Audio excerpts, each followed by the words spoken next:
Hello everyone, and welcome to our second day of the conference, The Itinerant Shrine, Art, History and the Multiple Geographies of the Holy House of Loreto. I forgot to say yesterday that if anyone needs a break during the talks, the facilities are just at the back here, so you can exit from this door or that door, and you'll find on the left-hand side there. And there's also a water fountain, so in case anyone needs to replenish their bottles, that's where you go. And yes, well, thank you very much for being here today. We're continuing with Clive's conference. We had a wonderful first day, and we hope that, we're sure that it will continue in the same spirit today. So keep things brief. I would like to invite Amanda Hilliam here to the podium. She will be known to many of you as she lectures here at the Coltrinari. And she will introduce the first panel of the day. Thank you very much.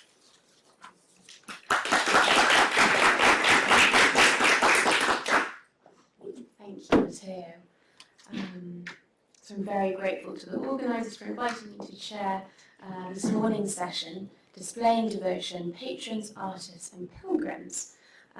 So materiality was a theme that brought together all of yesterday's wonderful papers. From contact relics like dust to the shrine's archaeology and its photo offerings. And this morning we'll be turning to the works of art that were both brought as gifts to Loreto and commissioned to decorate the basilica. And I'm very pleased to introduce our first speaker, who is Ferruccio Botto.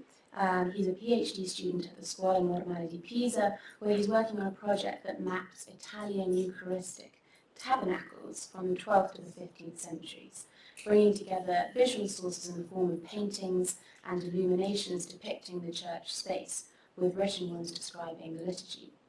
He's already published on aspects of this topic in Arte Cristiana and the Rivista dell'Osservatorio per le Arti Decorative in Italia, and this work follows on from his master's thesis undertaken at the University of Florence, entitled La riserva eucaristica tra arte e liturgia. His paper this morning is entitled From Limoges to the Marche, a Tabernacle Shrine, the Cult of the Eucharist, and Early Devotion to the Virgin of Loreto. And please join me in welcoming Ferruccio.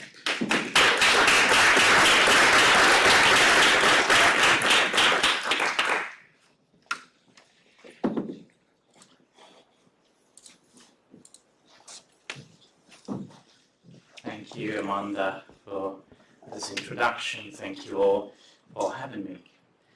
In the Museo Pontificio of Loreto is an enthroned Virgin and Child of gilded and enameled copper, which some scholars claim is a late 13th or early 14th century representation of the Madonna of Loreto. This would make it one of the earliest known examples of this iconography. It was argued that this Virgin and Child would have been commissioned to reproduce a Greek icon of the Virgin and Child, which, according to documents dating from the 1290s to the 1470s, discussed by Giuseppe Santaelli and Andrea Nicolotti, arrived together with the holy stones of Mary's house and was venerated there. Supporting this theory would be some Greek letters carved on the chest of the two copper figures, which I will discuss later. This theory, however, does not rely on documentary or material evidence. Other theories considered pilgrimage gifts as an explanation for the arrival of the copper statue in Loreto. In this talk, I consider new documents, new photography, and scholarly literature to explore the object's history. First, I will discuss the object's origin, date, and early use. Then, I will consider its composition, style, and technique. After, I will share ideas on the object's arrival in Italy, and finally, I will discuss hypotheses about its location within the Basilica of Loreto. Scholars have disagreed on the origin of the copper Virgin and Child. It seems clear, however, that Marie-Madeleine Gauthier and Benedetta Montevecchi are correct in stating that the object was made in Limoges. Apart from its general appearance, two figures sitting in front of stiff pose, the enamels, carved ornament, and assembly of the figures all agree with the sculpture's origin in Limoges. The champlevé enamel surrounding the spiral shoots on the daisy's floor and throne, along with the colourful palm-shaped blossoms, are coherent with objects produced in Limoges beginning in the 12th century. The same enamels and motifs are on top of the ciborium, here and here. Moreover, the zigzag motifs carved on the daisy's socle correspond closely to the ciborium's enamelled and carved decoration. This information was discussed only once and very briefly by Gautier. However, these details have never been photographed and they are quite remarkable. An open freestanding ciborium like this is a unique element in the metalwork production from Limoges. No other examples are known to exist. This compelled some scholars to think that the canopy was included to remind the faithful of the Holy House. Others argued that the ciborium would have been added to the statue later because the bases of the columns do not fit perfectly on the dais. Photography of the rooftop proves that ciborium is indeed coherent with both the motifs and the state of conservation of the rest of the work. Moreover, the dais was irregular in origin. It has the shape of a slightly scaling trapezium and its surface is a bit curved. That is why the columns do not attach smoothly. They are now fixed to the dais from beneath by means of screws and bolts, part of 19th or 20th century conservation work that also includes the screw fixing the child to the Virgin, the rear foot of the dais, the four crosses of the throne, and the embossed figures as halos. The motifs in the halos look like 13th century filigree, but are in fact made of metal foil. The little round washers and bowls that fix the halos to the heads confirm they are modern additions. A mark around the Virgin's head shows that in the place of the halo, she wore a crown. On Christ's head, the granulations shows no clear evidence of previous headwear. Ciboria typically frame the Virgin and saints in limousine flat or low relief enamels, and in all types of images in French visual culture from the 12th to 15th centuries. Since the ciborium in Loreto is unique to metalwork production from Limoges, all stylistic comparisons will have to be made with enamels. There are examples of reliquary caskets made in Limoges in which saints stand beneath arcades topped with architectural lanterns, as well as some small ivory or gold tabernacles. Also, the two-leaf capitals and the smooth lathe turnings of the columns can be compared to such imagery. Regarding the carvings on the figures in Loreto, the motifs on the gilded surface are typical of Limoges, especially the fur of the Virgin's inner mantle, the lozenges between the keyhole motifs, and the animal heads on the feet supporting the dais. Another limousine element is the inscription Ave Maria Gratia Plena with the medieval spelling of Gratia, Grazia, in the band below the Virgin's feet. It is partly cut, probably because of adaptations made during the assemblage process of the serially made parts in Limoges. The Virgin and Christ are made of two parts, front and back, that were embossed and chased separately, and then welded together as shown by the vertical line at their sides. Some motifs could have been carved after the welding of the parts. The Virgin's arms and hands were made separately and then joined to her body, as were the little stones of her neckline and the glass pearls of both figures' eyes.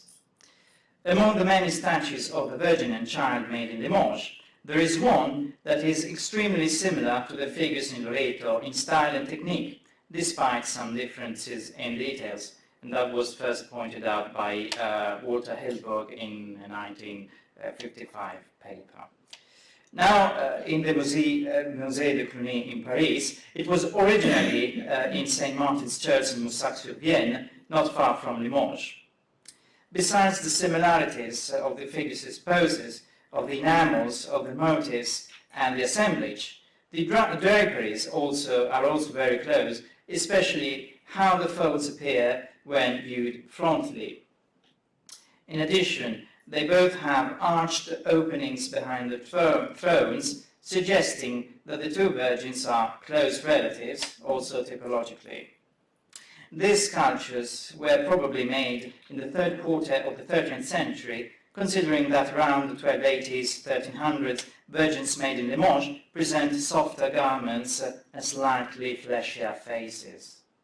Therefore, the dating I propose here accords with Gautier's idea that the Loretan Madonna is from the 1270s. A distinctive element of this Virgin and Child are the Greek letters carved on the chests of Mary and Jesus.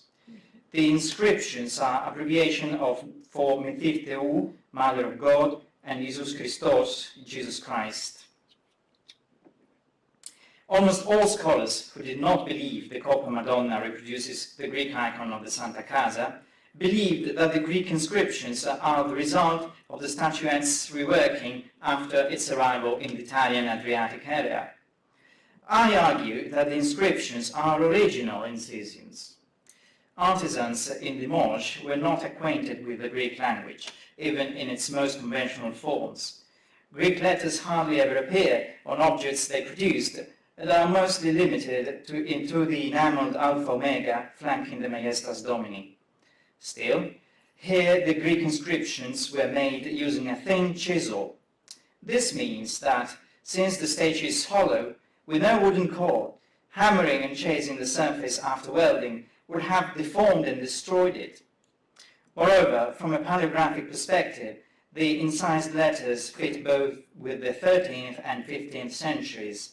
The technical data is therefore decisive in determining that the inscriptions are original and that these figures are even more unique than previously thought.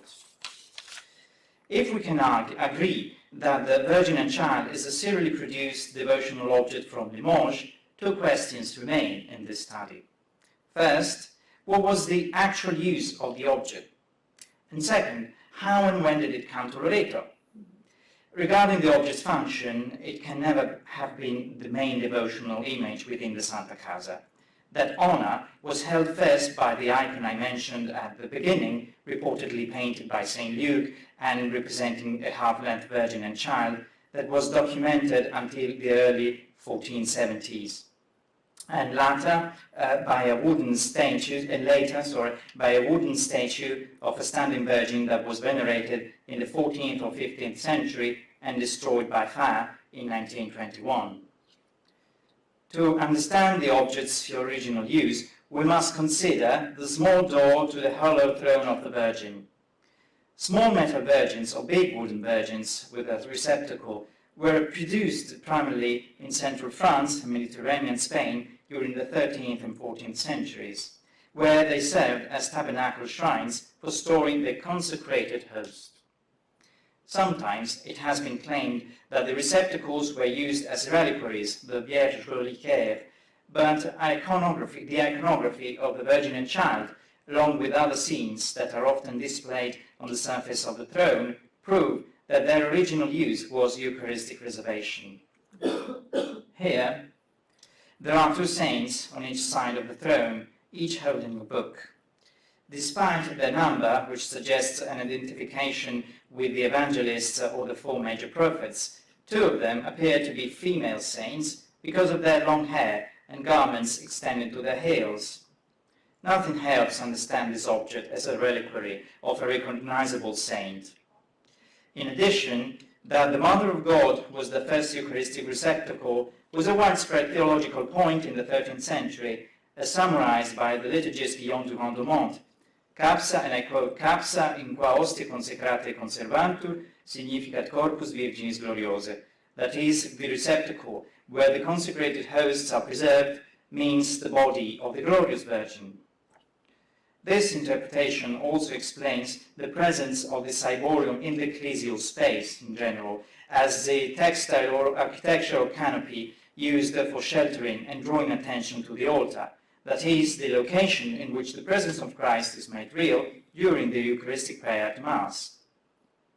In an illumination from the Ingeborg's Psalter, a spheric Eucharistic pyx hangs above the altar under a textile pavilion sheltering both.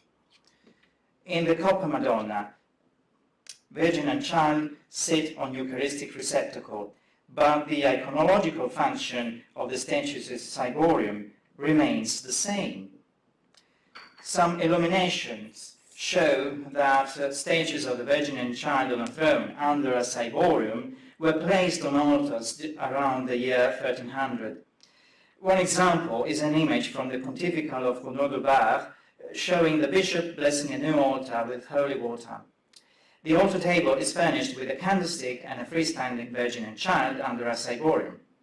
Such objects were not conceived for private devotion then, like the small precious portable tabernacles with shutters. Rather, they had a specific use in the ecclesial space as tabernacle shrines. Although there are various Madonna and Child statues with receptacle thrones from Limoges, the object in Loreto is an extremely rare example of this typology because of its ciborium open on all sides, supported by columns. It is possible that there were once more works of this type than survive. However, none of the other receptacle Madonnas from Limoges that I have been able to study bear traces of microarchitectural canopies. The inventories of the Tesoro della Santa Casa, dating from 1527 on, do not mention the Copper Virgin and Child before 1651, but they do prove that the object arrived in the treasury in that year. However, unlike other items mentioned, the 1651 inventory does not state whether this object had been a gift. The heading of the page says, and I quote, "Silver and other things delivered by the custodians to the sacristans of the treasury." These words suggest that the object was previously kept elsewhere in the basilica, where it would have been under the responsibility of the custodians. In addition, the books of gifts dating from 1540 to 1651 say nothing of the object in question.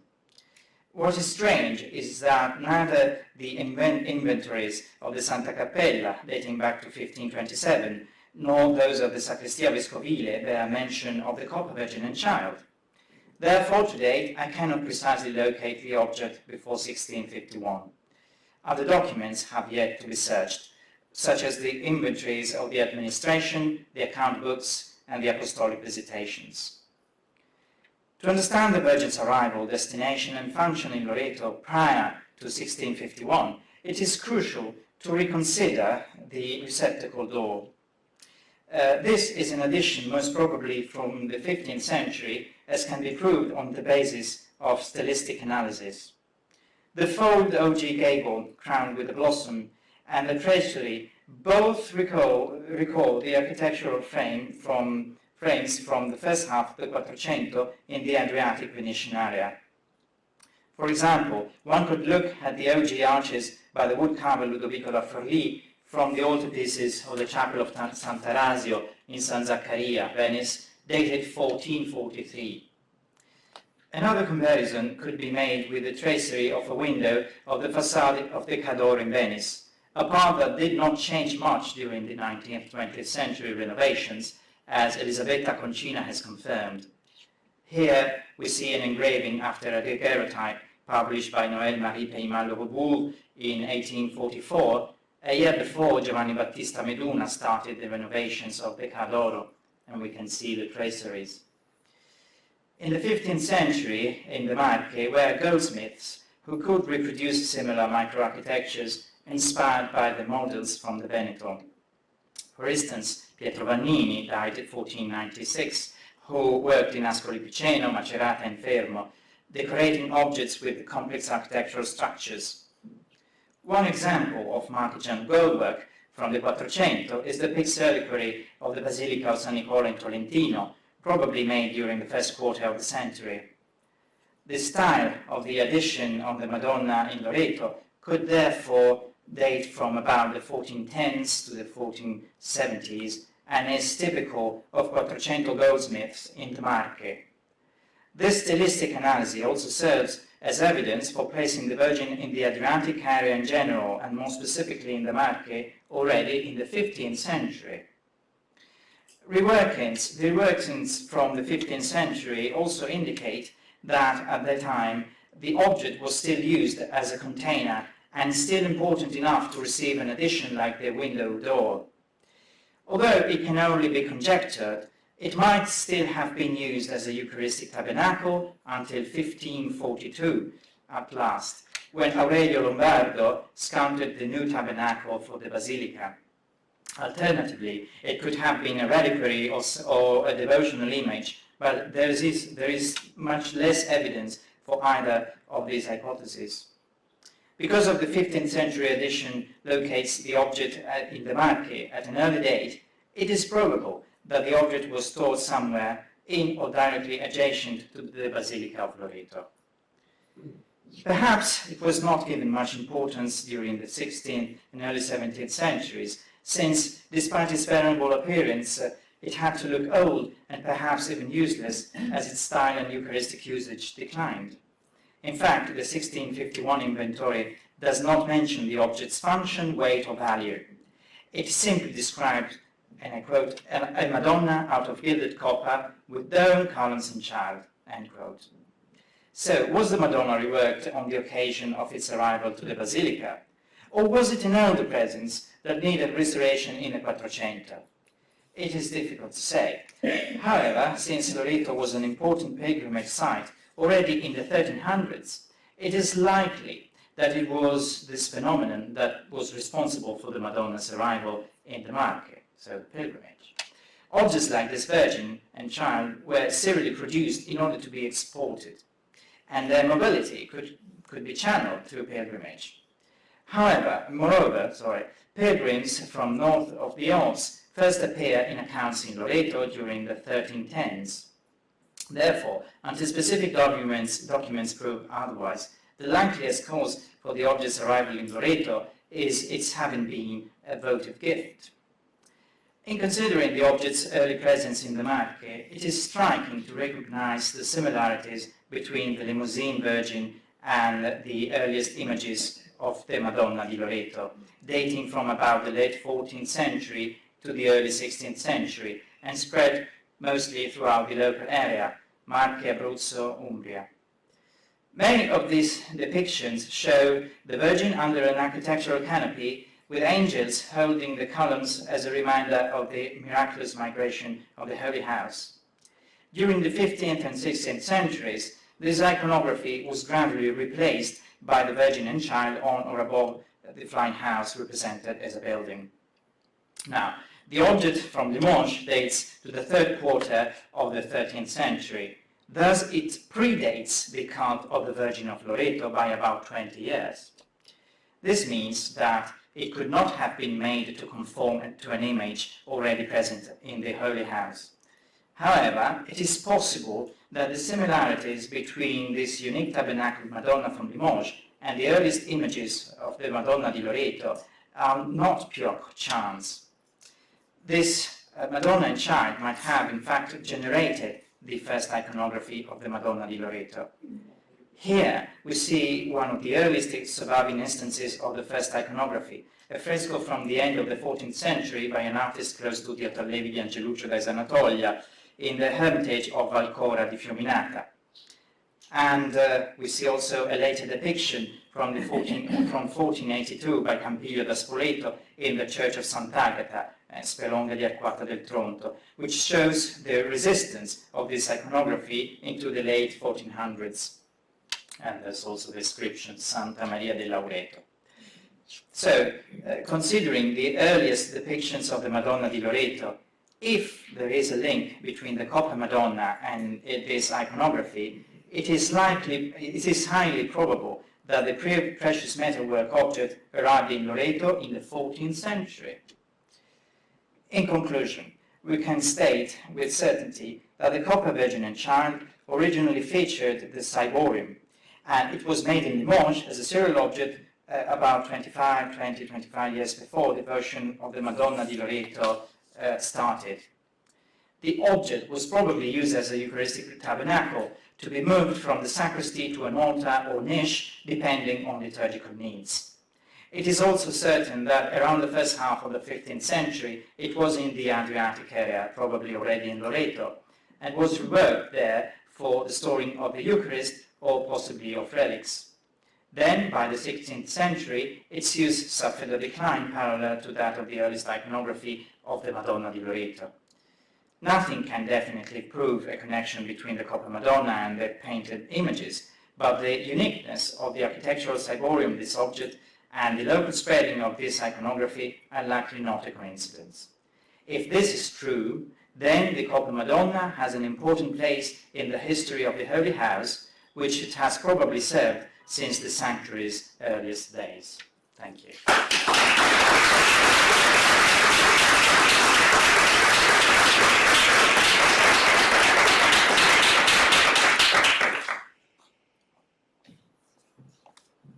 Thank you so much, Ferruccio. What a fascinating object. I'm really looking forward to discussing it with you shortly.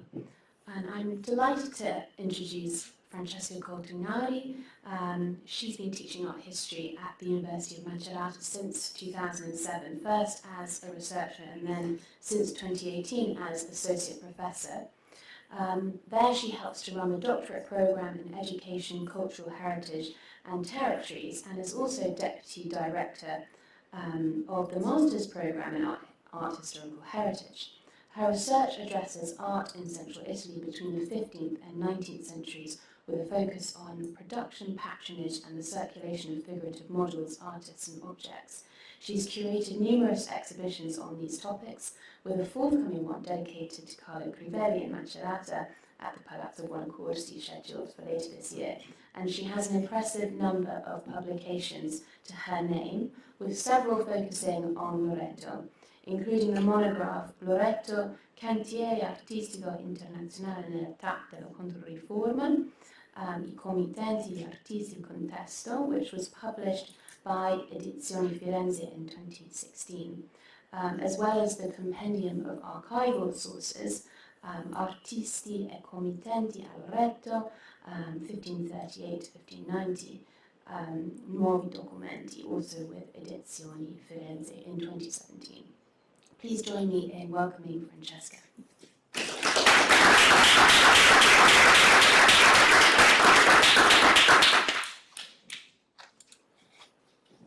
Thank you. During the 16th century, the sanctuary of Loreto acquired a growing importance as a bastion of the Catholic faith to oppose the spread of the Protestant Reformation.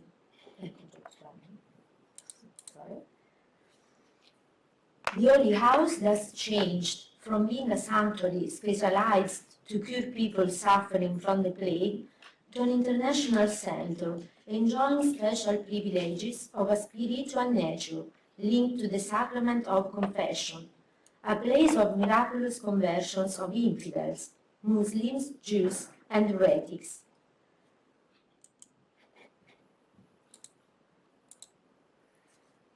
The role of the sanctuary is eloquently witnessed by the fortified architecture of the church erected around the relics of the House of Nazareth starting from 1464 and by the town walls that Pope Leo X wanted to surround it. Loreto is a fortress church to protect people from the raids and from the dangers of the pirates crossing the Adriatic Sea, but at a symbolic level, it is also the fortress of orthodoxy. Cardinal Rodolfo Pio de' Carpi, protector of the sanctuary from 1542 to 1564, was one of the main protagonists of this transformation through action both of organizational nature and of artistic patronage. Since 1542, Carpi was member of the Sant'Uffizio Rome and responsible for the building of St. Peter in Vatican. In 1554, he called the Jesuits to Loreto with the task of performing the confessions in the different languages spoken by the pilgrims coming from all over the world. This way, the Jesuits could also intercept any heretical turmoil. Juan Alfonso Polanco, secretary of Ignatius of Loyola, will define Loreto as the second eye of Italy and of the Apostolic See. It is not by chance that the sanctuary became, in those years, the target of Protestant attacks. In 1554, Pier Paolo Virgilio writes the Idolo Lauretano against the relic of the Holy House and in general against the falsity of relics, the cult and the practice of pilgrimages. The attack by Virgilio opened a real war about Loreto, against which the Church will promptly react using the weapons of politics and art. The promotion of the relic of the Holy House of Nazareth and the defense of the sacraments became the pivotal points of a great project of propaganda and image, of which Cardinal de Carpi and his team stand out as the great promoters. Assisted by the governor Gaspare Dotti, Carpi launched a systematic program for the decoration of the Apsidal chapels of the church, based on the sacraments and the cornerstones of ecclesiastical doctrine. The rebuilding of the church in this phase is difficult, as the counter-reformed chapels of Loreto were almost destroyed in the restoration of the church made since 1887. That restoration aimed at recovering the presumed original structure of the church, considered Gothic. The 16th century Mannerist chapels were demolished and newly decorated between the end of the 19th and the early 20th centuries. What we have today are therefore either fragments or written and visual clues. The fragments include frescoes that were detached, altarpieces, liturgical furnishings and sculptures, either located in different places in the sanctuary or elsewhere. To rebuild the history of Loreto in the Counter-Reformation, these fragments have to be recomposed and retold, thanks to the help of documents. The first two chapels that were realized were those siding the major chapel of the apse and are devoted to the Holy Sacrament and to the Baptist. Therefore, Holy Communion and Baptism, the two main sacraments of Christian initiation. The Chapel of the Holy Sacrament was patronized by Cardinal de Carpi himself. The works were followed by Ludovico Vanini Teodoli from Forlì, governor of the sanctuary.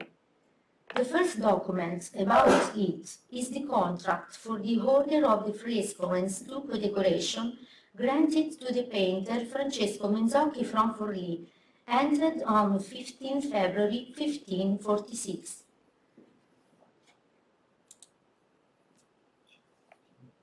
On the side walls there were two signs, the sacrifice of Melchizedek on the right and the force of the manna on the left. These are the only frescoes we still have, as they were detached in 1888 and are nowadays preserved in the Apostolic Palace of Loreto. The two main frescoes had to surround a marble tabernacle sculpted in 1542 by Aurelio Lombardi, which was also an altarpiece.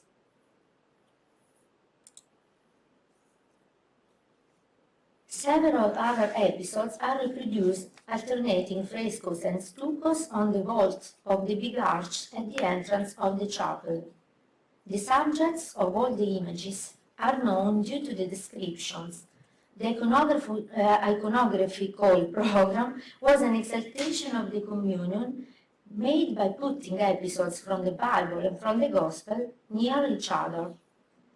The painter Menzocchi was maybe chosen for different reasons. He came from the town of Forlì, like the same governor Ludovico Vanini. He had trained with Girolamo Genga in Urbino and had worked in Venice and then in Rome in the Mannerist construction site of the Sala Regia in the Vatican. He imported a modern decorative style to Loreto, derived from Raphael, based on the combination of stuccos and frescoes. Menzocchi put numerous portraits in his frescoes, probably including the portrait of Cardinal da Carpi in the episode with the fall of the manna. The symmetric space of the Chapel of the Sacrament was decorated a few years later, starting from 1553, thanks to the patronage of Cardinal and Bishop of Augusta, Otto Truxes von Waldburg, much committed in his diocese in fighting against the Protestants. In the same year, in March, the Cardinal, during a trip to Rome, had visited Loreto, accompanied by Governor Gaspare Dotti. The chapel was devoted to the Baptist and was decorated by Aurelio Lombardi, who carved a baptismal font to the Lost, and Pellegrino Tibaldi, then active between Bologna and Rome, where he was getting famous in the noble palaces and in the bigger papal building sites. In November 1553, Tibaldi received a first payment for the decoration, which was really started only in January 1554. On the 1st June 1555, the painter wrote to Cardinal da Carpi stating he had finished his work, except the portrait of the Cardinal from Augusta to be inserted in the altarpiece, and asking for an additional payment promised by both da Carpi and by Dotti at the beginning of the works. The letter confirms the role Rodolfo da Carpi had, also in this order, so the official patron and backer of the chapel was the Cardinal from Augusta.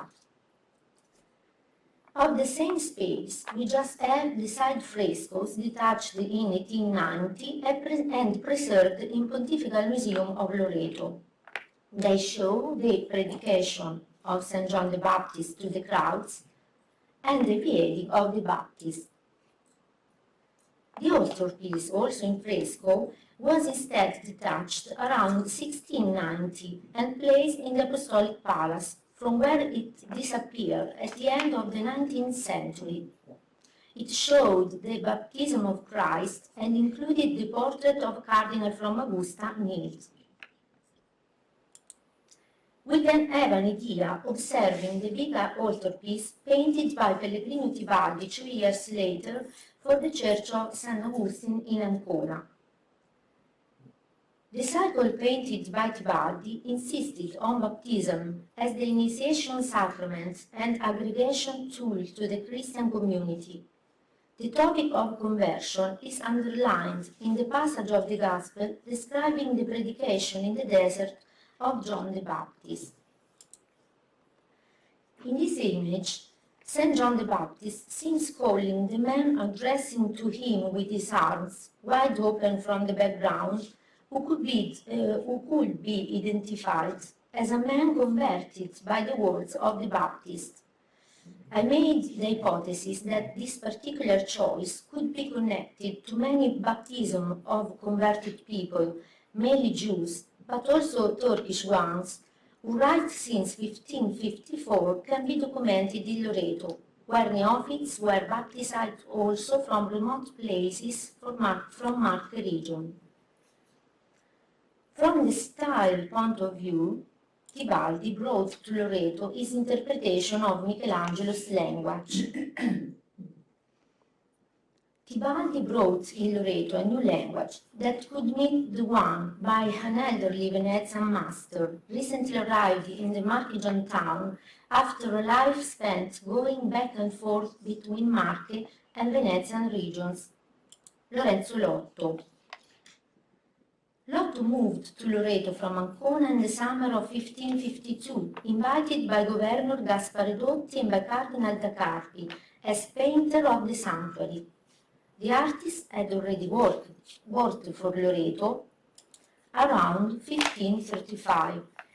In fact, he had painted a large altarpiece depicting Saint Christopher between St. Roch and Sebastian, placed in the first chapel to the right of the nave of the basilica. Lotto's last stay in Loreto is also notable for the personal and spiritual implications it had. On 8 September 1554, on the day of the Nativity of the Virgin, Lotto became, in fact, oblate of the Holy House, devoting himself completely to the shrine, where he died probably at the end of 1556. Arriving in Loreto in 1552, Lotto was bringing with him some canvases with 6 prophets, 6 sibyls, angels, and virgins' titles painted in monochrome for the pillars of the sanctuary nave, and many of these works of private devotion, even dating back to several years before, which hadn't been sold.